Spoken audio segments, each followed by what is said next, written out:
तर हा जो काही खोटारडेपणा आहे, सारी गोष्ट इथे आता मला कल्पना नाही, शेतकरी आले असतील, त्यांचे काही प्रतिनिधी असतील, विचारा शेतकऱ्यांना पीक विमा योजना मिळाली का, नाही मिळालेले. आपत्ती काळातली मदत मिळाली का?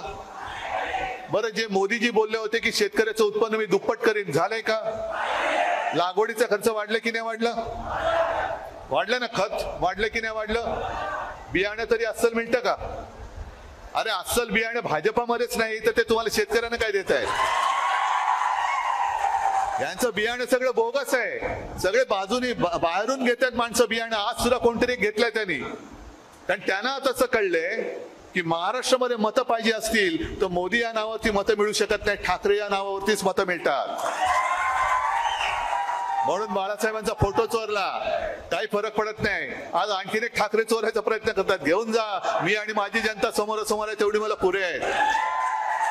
आणि यासाठी तुम्हाला सगळ्यांना एकच विनंती करतोय की नुसतं जल्लोषात राहू नका. 100% जिंकणारच, जिंकणार, पण जिंकण्यासाठी प्रयत्न केल्याशिवाय जिंकू शकत नाही.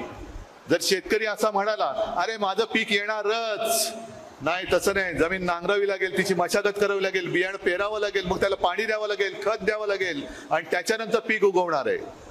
तर निवडणुकीच्या दिवसापर्यंत तुम्ही सगळ्यांनी ही आपल्या सगळ्या विचारांची पेरणी आणि मोदी सरकारच्या थापा या जनतेपर्यंत पोचवा. मला खात्री आहे एवढं तुम्ही काम केल्यानंतर मी प्रचाराला येऊ न येऊ, आपला इथला आघाडीचा उमेदवार प्रचंड बहुमताने जिंकल्याशिवाय राहणार नाही. आणि हे काम तुम्ही सगळेजण कराल याची खात्री बाळगतो. राजकारणातील प्रत्येक अचूक बातमीचे सर्वात आधी अपडेट्स मिळवण्यासाठी सरकारनामाच्या सर्व सोशल मीडिया प्लॅटफॉर्मला लाईक, फॉलो आणि सबस्क्राईब करा. तसंच सर्व नोटिफिकेशनसाठी बेल आयकॉन प्रेस करायला विसरू नका.